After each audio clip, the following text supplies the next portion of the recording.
welcome back to my podcast. This is Anne of Fiber, Floss, and Fiction, and today is the 25th of November, 2023.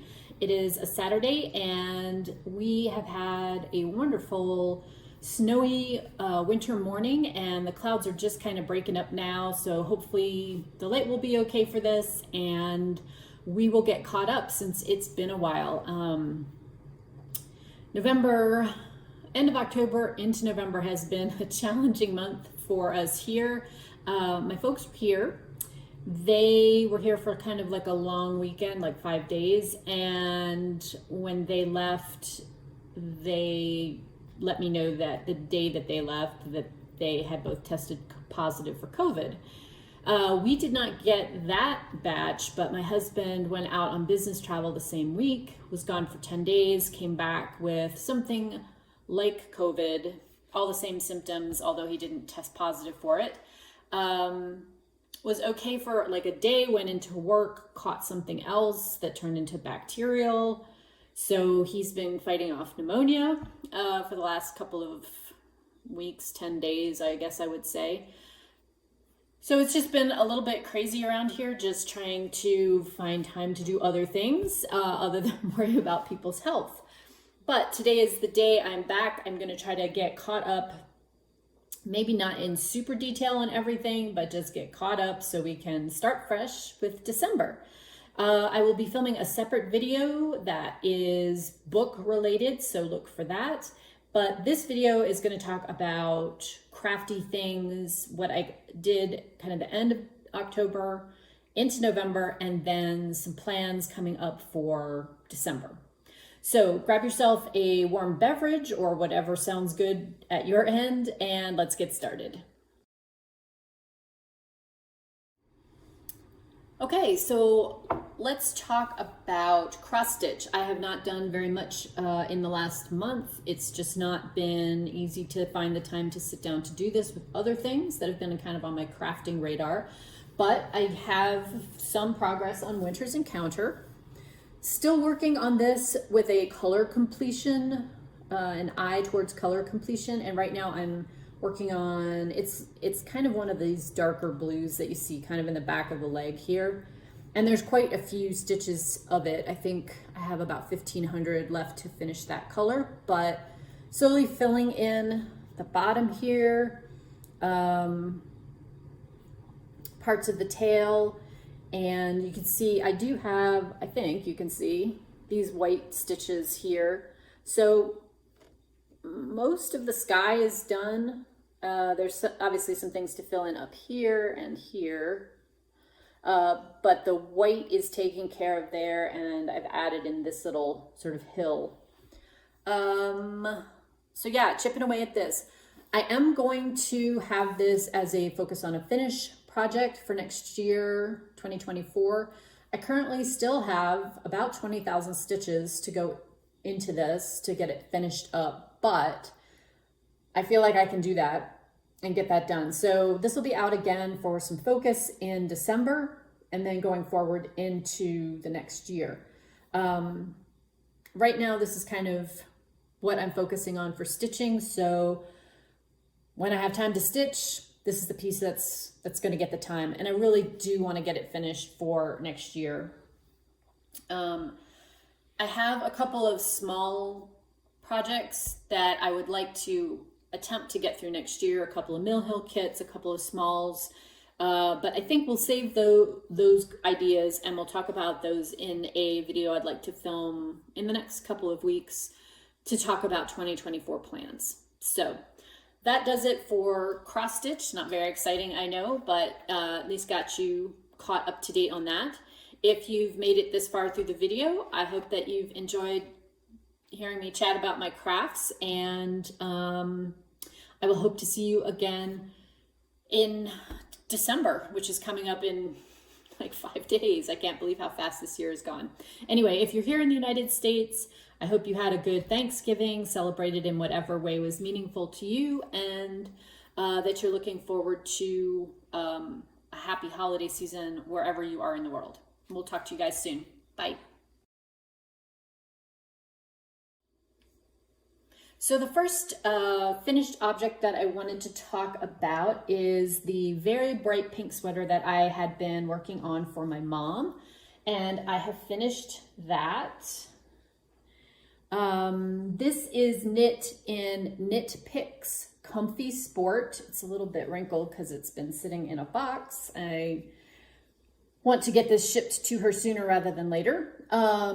Knit Picks Comfy Sport, which is a cotton and acrylic blend in the colorway Zinnia, which is actually this bright pink. I used the basic numbers from a pattern called Aiko, A-I-K-O on Ravelry, but I changed up the stitch pattern, which I also echoed on the back. So this is a raglan shaped sweater, just basic pullover, which was what she had requested. It's kind of got like a 3x2 ribbing, which changes into this garter stitch textured pattern that I kind of made up. But when she was here in October, she tried it on. I had everything done except for the sleeves. And so I had her try it on just to make sure everything was going to fit. And it fit great. So finished up the sleeves, and this is ready to go to her for her Christmas present. It was not going to ever be a surprise because it was something she specifically asked for in terms of the color and the fiber, the cotton blend. So that's where we stand with that. That one is done, ready to go in the gift box. I also finished up a pair of socks. These are the Rye Light Socks by Tin Can Knits. So this is knit for a fingering weight, sock weight yarn. They do have this same pattern called Rye, which is for heavy DK to worsted weight, which I will probably make at some point because this was a great pattern. It would be a fine pattern for a beginner sock knitter. It's pretty straightforward. They're knit top down. They have the gusset heel and just your basic rounded toe. And for decoration, meaning something more than just plain stockinette, they just have this garter stitch section down the front of the foot that I think works really great. And I think these are a wonderful unisex pair of socks. I actually knit the size large, adult large in these so that they can go into the donation box. I also thought the color would be great for that. It's gray, but not kind of a flat gray. There's a lot of colors, kind of reminds me of river pebbles. The colorway does not have a name, but it is Ocean Wind Knits sock yarn in this great neutral. So those are finished. And that kind of gets me caught up. I'm trying to work my way through 12 pairs of socks in 12 months, kind of as like a rolling challenge. And so that's pair 5 since July. So July, August, September, October, November. So that caught me up on month 5 of my socks. And then I also finished another charity box piece. This is also a pattern by Tin Can Knits called Snap. And the pattern, as you'll see it online, actually looks like this with the reverse stockinette shown on the outside. You knit it stockinette this side out, and then the instructions have you flip it. But I actually like this side better. So it's enough of a reversible look that I think it would be fine if the recipient decides they want to wear it with the inside out. Great. Anyway, super wonderful stash buster. This is knit with 4 strands of sock weight leftovers. This is the adult small size. So it fits pretty snugly on me, but I think it'd be fine for like teens or middle-aged school kids. I think like a kid large would also fit with this. You need about 100 yards of each of the colors in this, and I used 3 very similar, kind of this periwinkle blue, light blue, purple color, and then 1 brighter pink color. And I love how this turned out. I think the fabric is really interesting, and it certainly is a quick knit. I believe the pattern is written for like size 8 for the ribbing and size 10 or 10.5 for the brim. I did not have the size 10 or 10.5. I used size 9 for this. So it's very dense and would be super warm, but it's also very soft because it's merino sock yarn. A little bit of nylon in it, so I think it'll hold up just fine, but love how this came out. And now I'm kind of looking through my sock yarn scraps to see about combining some other combinations, because I think this is really effective, and it let me use up completely 2 sock leftovers to get those out of stash. So hooray for that. So that's it for finished pieces. Let me show you what I'm working on currently, which is not a ton. I'm trying to kind of pare down here as we get to the end of the year. I am still working on my origami crochet blanket. Right now it's all still just multiple blocks. I'm trying to figure out kind of how I want to finish it up, what colors I want to incorporate at the end. I haven't been 100% satisfied with the colors as they've been laid out so far. So I'm trying a few things, more on that to come once I get it to where I want it, and then I can share it with you guys. Okay, so I am currently working on this extremely boring black scarf that has cat hair on it. This is the Mountain Ridge scarf, and it does have a little bit of texture. I think you can see there's like lace in between ribbing. And this is another gift from my mom. The 2 things she wanted this year, she said she didn't care if it was like for her birthday or for Christmas. She wanted a pink sweater in that color, and she wanted a black scarf to replace one that she's had for years. And I don't know if it either just, you know, kind of got too old to wear, or if she lost it someplace, but at any rate, you know, I love my mom if I'm knitting a black scarf, because it's basically impossible to see the stitches. And even though the pattern is very easy, it's a 1-row pattern where you just work across, you turn around, you work the same row back, and that's what creates the lacy bits.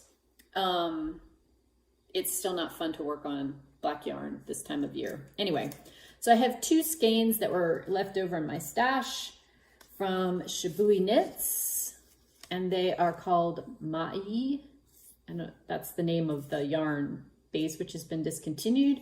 And you can see that it is baby alpaca and fine merino wool, so it's super soft, and it has, I don't know if it'll focus on that.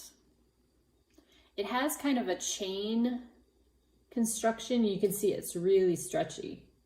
So it's very lightweight for the actual fabric that's being produced. And it really is this jet black. So I have half of it finished, and I'm working on the second half right now. So there's the halfway mark.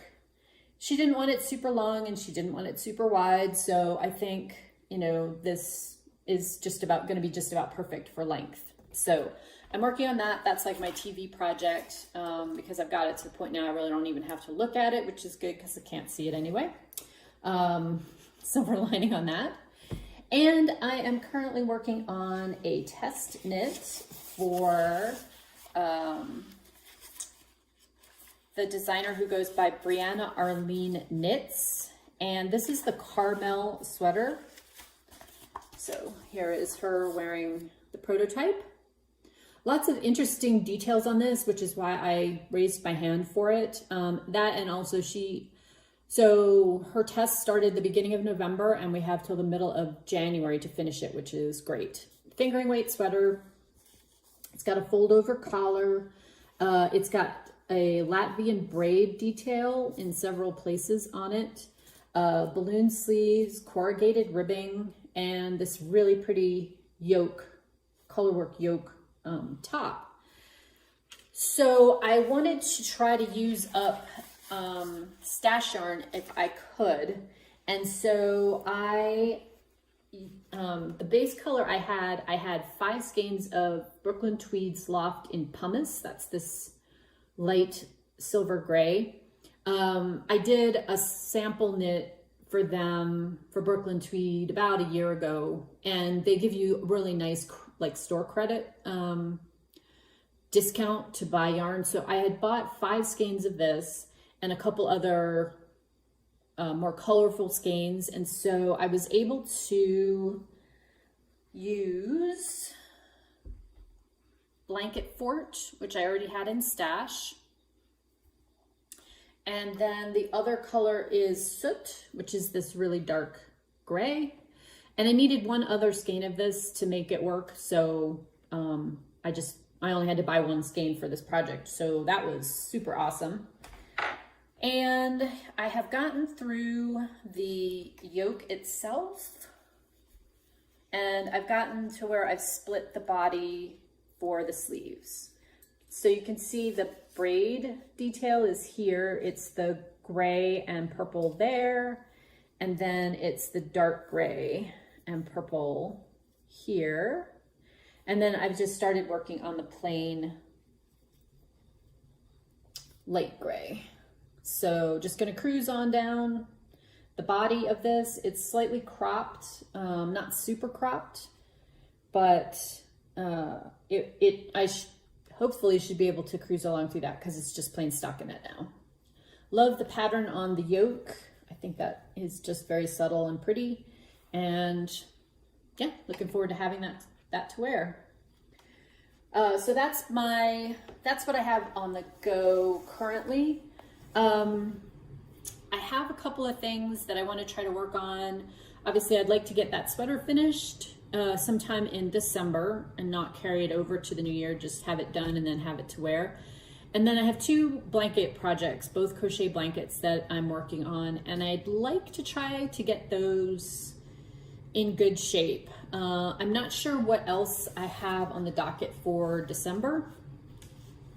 Last year, in December, I used my advent calendar that I had gotten from the Suburban Stitcher, where I opened 1 packet a day, and then I also committed to crocheting a square out of it every day. So I used up the whole advent calendar in 25 days, and then the last week-ish of the year, I joined all of them together and finished an entire blanket. It's more like crib-sized blanket, but I still made an entire crocheted blanket in a month, and that was a little bit too much pressure because that's all I had time to work on.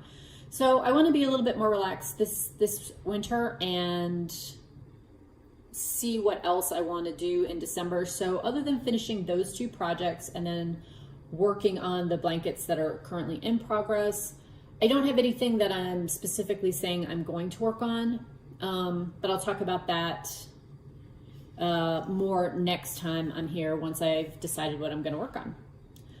So that's it for knitting. Let's talk about some stitching. So before I forget, I do want to insert a short video that's going to show you the sample knit that I was working on for Jess at Witchfire Fibers. This is using her Home for the Holidays colorway sheer, which I can now share with you. It was new for this year, for this 2023 season.